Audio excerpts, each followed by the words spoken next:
¿Cuál es el impacto de los hechos políticos de ayer? ¿Quiénes son los ganadores y los perdedores? Una jornada vivida en el Congreso, la disputa que se viene dando puertas adentro y puertas afuera del Parlamento. ¿Y qué papel jugará la oposición? Son preguntas, interrogantes, para pensar junto al analista político Juan Negri.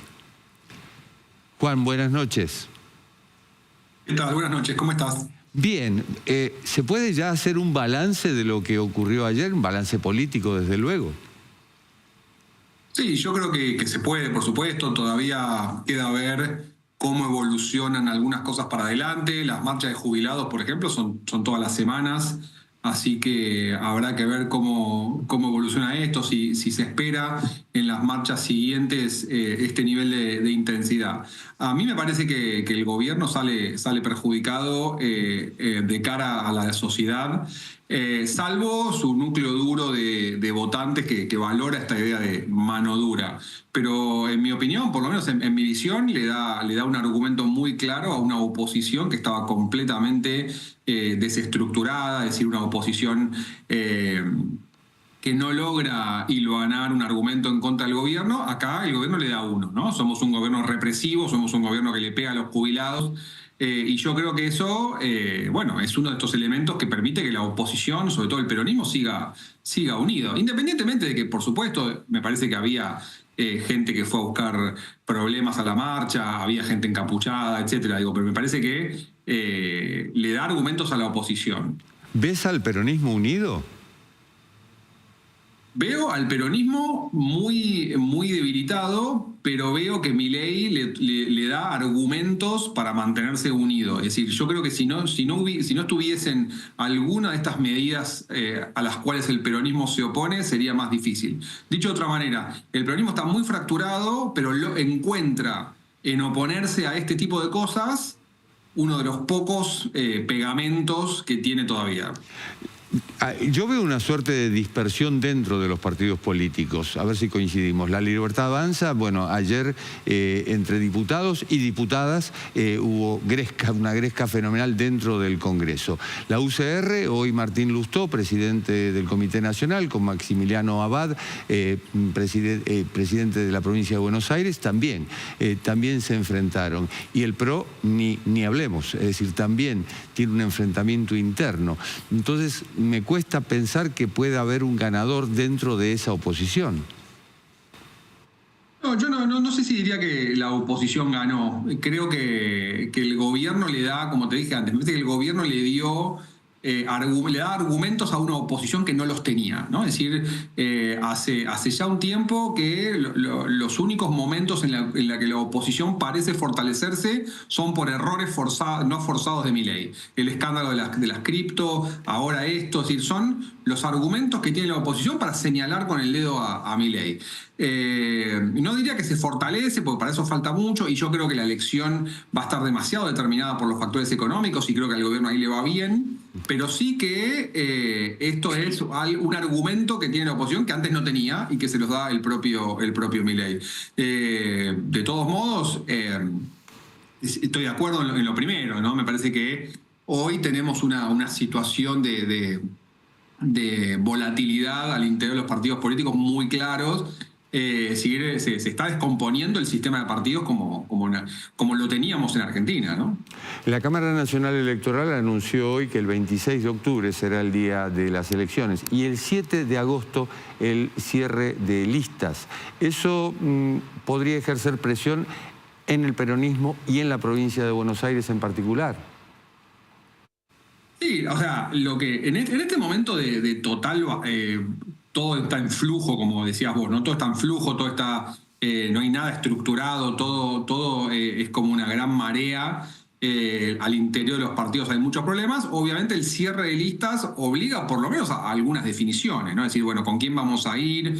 Ese tipo de cosas. Es decir, eso va a servir como ordenador. A mí me parece que el gran ordenador de la elección que se viene es Milei o anti-Milei, ¿no? Si yo creo que ahí pasa un poco la clave, y de hecho muchos actores, el PRO, por ejemplo, la UCR, se van a dar cuenta de que les conviene ir en las listas de de la Libertad Avanza que por afuera. Eso me parece muy evidente en el caso del PRO, y de hecho algunos dirigentes como Santilli, por ejemplo, no ven el momento de pasarse definitivamente a la Libertad Avanza. En el caso del peronismo, bueno, tenemos el problema Cristina, o el peronismo tiene el problema Cristina Kicillof, ¿no? Es decir, un partido que todavía no logra resolver una cuestión que se viene arrastrando de hace mucho tiempo, que es que la presencia de Cristina, ¿no? Que con ella no se puede, la famosa frase de Alberto Fernández, ¿no? O sea, sin Cristina no se puede, pero sin Cristina no se puede, pero no alcanza con ella tampoco, ¿no? Entonces, bueno, eso es un problema que el gobernador de la provincia de Buenos Aires va a tener muchas dificultades para resolver. ¿Y a Mauricio Macri dónde lo ves? Mauricio Macri, al igual que un poco la oposición que yo decía antes, ahora levanta el perfil, logra posicionarse en los medios un poco por estos flancos que el gobierno ofrece, y lo veo parecido a Cristina, ¿no? Intentando mantener el poder en su espacio en un contexto en el que está muy hackeado, ¿no? Tanto el poder de Cristina en el peronismo como el poder de Macri al interior del PRO, y hace esfuerzos denodados por mantenerlo. Está claro que quiere mantener cierto nivel de autonomía del PRO en un contexto en el que Milei básicamente quiere erigirse como el gran líder de la derecha argentina. A mí me parece que hay una dificultad, que es que los votantes del PRO hoy ya son los votantes de Milei. Esos espacios comparten electorado, y me da la impresión de que la presión para una alianza en agosto, octubre, es muy alta, y eso desdibuja a Macri, y eso creo que el expresidente lo percibe. Es impactante, hablando de Macri, el zigzag, es decir, por un lado, bueno, aparece el DNU por el acuerdo con el fondo, no me gusta, me opongo. Pasa lo de ayer, estoy con el gobierno y prácticamente utilizo las mismas palabras que Patricia Bullrich, inclusive, que por supuesto estamos hablando de polos enfrentados dentro de lo que es el PRO. Entonces, vos hablabas de vértigo, y efectivamente se va acumulando una cosa tras otra.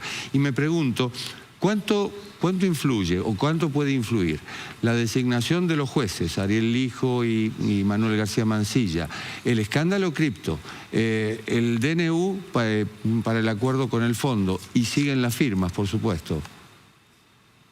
Yo creo que son medidas, bueno, algunas no son medidas, ¿no? Es decir, lo de cripto o lo de ayer son elementos que yo creo que dañan un poco la reputación del gobierno, y insisto con esto, me parece que le sube el precio a la oposición en el Congreso, ¿no? Es decir, un ejemplo concreto de esto: antes del escándalo de las cripto, Ariel Lijo tenía los números en el Senado para ser nombrado juez de la Corte. Es decir, es el escándalo el que le permite a la oposición fortalecerse frente a eso. Toda esta colección de eventos, vértigo, como decíamos recién, de estos últimos semanas o incluso un par de meses, yo creo que muestra un estilo confrontativo del gobierno frente a la oposición, en la que se cierran los puentes para negociar, lo cual es un problema futuro también. Y también, digo, deja la pregunta abierta si en algún momento al gobierno le va mal, y ya deja de tener tanto apoyo popular, o la economía deja de acompañar, ¿qué herramientas va a tener para una negociación, ¿no? Porque recordemos que el gobierno sigue siendo muy débil en la arena legislativa, pero a la vez ninguneó a casi todos sus socios, ¿no? Entonces habrá que ver si llega ese momento, qué pasa con la oposición, y si hay algún tipo de vínculo en el que se pueda colaborar. Esa es la gran paradoja. ¿Cómo negociar con alguien que te insulta y después te pide el voto en el Congreso? Yo creo que en el caso de los famosos radicales con peluca y en el caso del PRO hay algunos factores muy evidentes. Uno es que para muchos la popularidad del gobierno es un imán bastante significativo de cara a las elecciones, ¿no? Es decir, en una elección en donde la Libertad Avanza, yo creo que le va a ir bien, porque la desaceleración inflacionaria es bastante notable, es bastante importante. Entonces hay algo también de conveniencia electoral, me parece. Y después esto que decíamos, ¿no? Comparten un poco un electorado que prefiere a Milei con sus excesos antes de la vuelta del peronismo. Y yo creo que al final del día también muchos dirigentes, y creo que incluyo a Macri acá, le cuesta, pero a la hora de pensar que tal vez esta es la única opción antes de que venga el peronismo, es decir, una especie de antiperonismo visceral, yo creo que ponen eso en la balanza y prefieren quedarse cerca de Milei. Juan Negri, un gusto. Muchísimas gracias. Gracias a ustedes.